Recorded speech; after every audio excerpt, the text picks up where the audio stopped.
The design of planned attacks on buildings inside the U.S. and how operatives were directed to carry them out. That is valuable information for those responsibility to protect the American people. He told us the operatives had been instructed to ensure that the explosives went off at a point that was high enough to prevent people trapped above from escaping. He gave us information that helped uncover Al-Qaeda cells' efforts to obtain biological weapons. This is Building 7, a 47-story skyscraper that fell on the afternoon of September 11th. The government says that fire brought it down. However, 1,500 architects and engineers concluded it was a controlled demolition. Over 6,000 of my fellow service members have given their lives. And thousands of my fellow first responders are dying. I'm not a conspiracy theorist. I'm a structural engineer. I'm a New York City correction officer. I'm an Air Force pilot. I'm a father who lost his son. We're Americans, and we deserve... I lost my husband. My son. My uncle. My nephew. September 11th, 2001. Most people don't know a third tower fell that day. The government says fire brought it down. The collapse of World Trade Center 7 was primarily due to fires. I, along with 1,400 other architects and engineers, have found the government's conclusion to be physically impossible. Impossible. We need the truth about what happened that day. Go to rememberbuilding7.org. Why it fell, why it matters, and what you can do.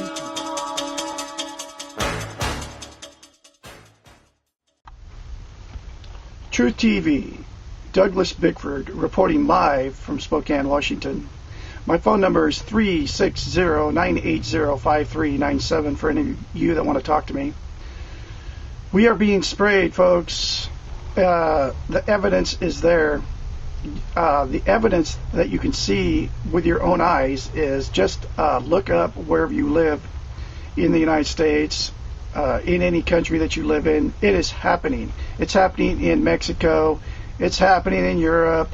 It's happening everywhere. But anyway, the question is, who is spraying us? Because we know what they're spraying us with, which is barium, aluminum, and strontium oxides. Those are just three of the things that we know for sure that they're spraying us, and that's thanks to Michael Murphy and What in the World Are They Spraying? We know why they're spraying us because of Michael Murphy and his documentary, Why in the World Are They Spraying? But now the question is, who is spraying us? So I'm going to try to explain that to you in this video. So I don't know how many parts this can be, but this is part one.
Spraying that chemtrail?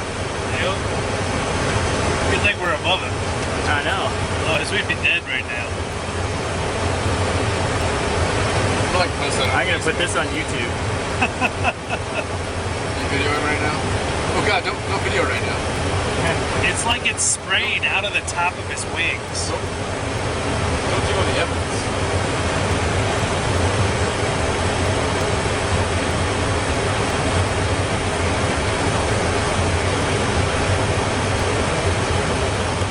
Ladies and gentlemen, to the Monday edition of the Power Hour. Just a little tongue-in-cheek stuff going on there. Anybody living near an airport can relate to that.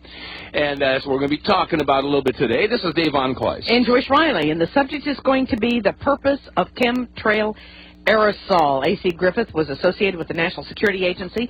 He carried a top-secret clearance, a cryptographic clearance, and in more recent times he was associated with the Central Intelligence Agency operations. He was married to a lady lawyer, judge, and his father-in-law was the Chief Justice of the Supreme Court of Virginia. He is with us today, and we want to say thank you very much, A.C. Griffith, for joining us to talk about the purpose of chemtrail aerosol. Thank you, sir, for joining us on the Power Hour today. Thank you, Joyce. It's indeed a pleasure to be with you today. Well, I must tell you, I think the listeners are going to get more today than they probably imagined, given the fact that you have some information that most people do not have access to, and probably information we would just as soon not know. However, knowledge is power, and we thank you for joining us, and I know that you have listened to the Power Hour in the past and have been very supportive of the activities and providing information to the Power Hour. Let's talk just as much as you want to talk about what your past experience was all about, sir. I spent a couple days making talking points to make a guide map of how to present this to you. It is such a big topic. It's very difficult to know where to grab it to begin. Several years ago, I got a telephone call from Mike Blair at the Spotlight newspaper in Washington, now called the American Free Press. He asked me to help work with him on the story of the white trails coming out of the airplanes.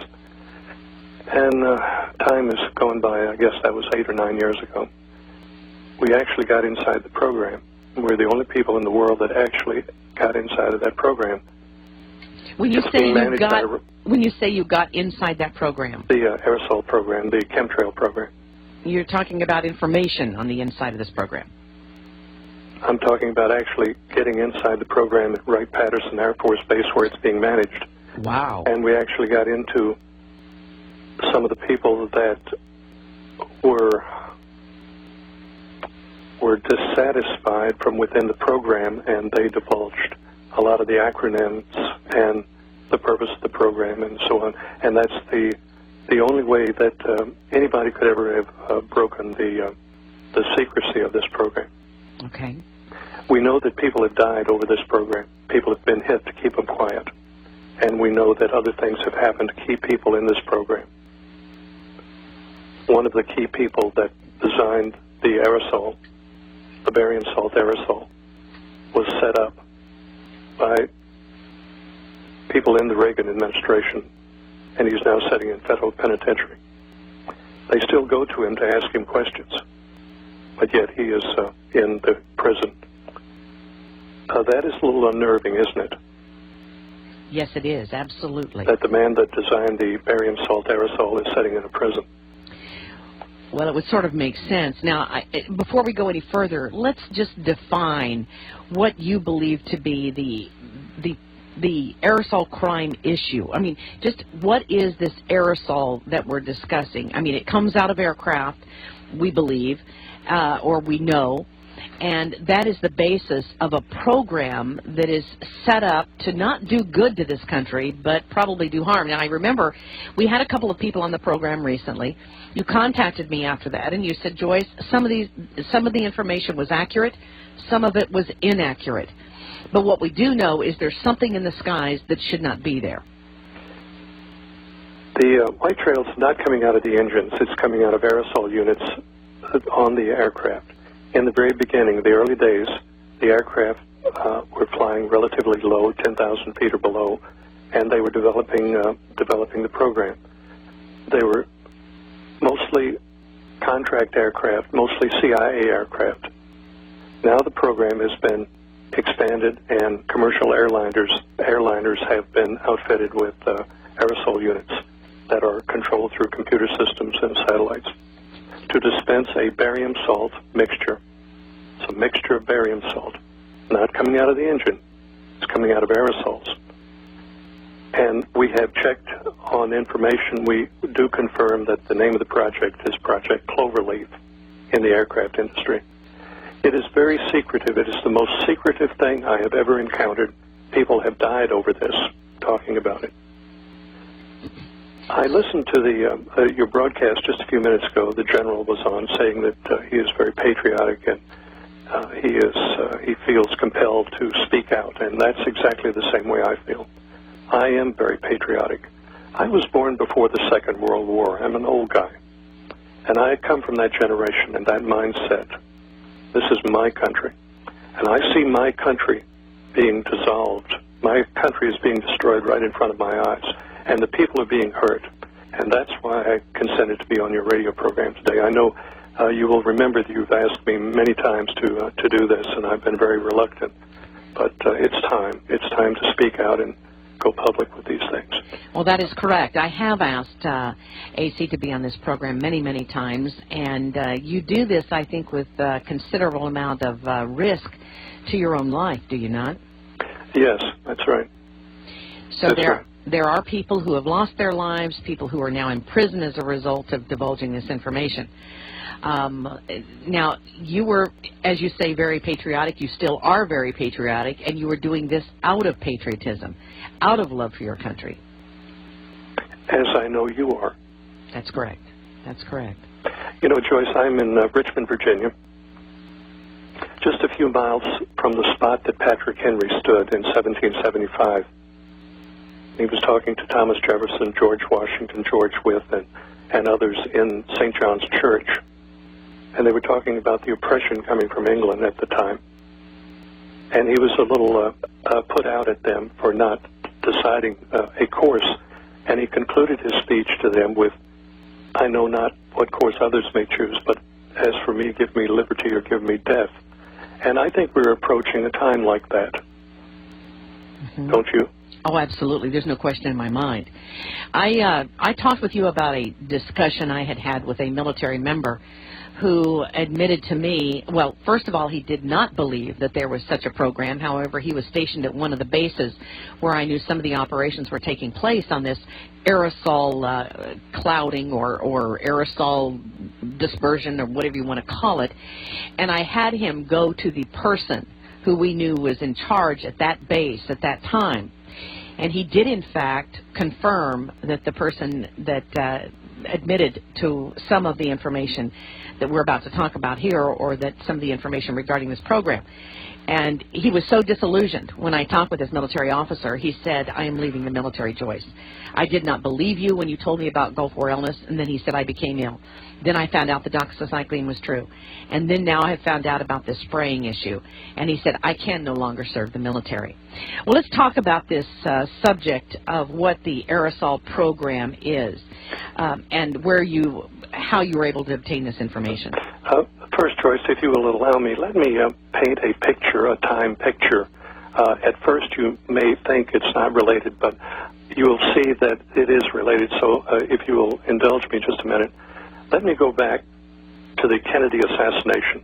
Do you remember Jim Garrison in New Orleans, the DA down there, fingered 27 people as being part of the plot to kill the president? Mm-hmm. Carlos Marcello was the major drug dealer in New Orleans, and his people were involved. Now, one of the people associated was a man named Barry Seals. He was a drug dealer and later a CIA operative. The FBI report on Carlos Marcello, the big drug dealer and underworld character, the FBI report said he made his money selling tomatoes and real estate, and that was the FBI evaluation of the #1 drug dealer. Now, remember Barry Seals. Now, fast forward to the Watergate break-in in 1972. Now, I was at the Watergate. The CIA had a rather large international operation there under then they had other foundations under that and so on. By the way, did you know the Catholic Church built the Watergate complex as a real estate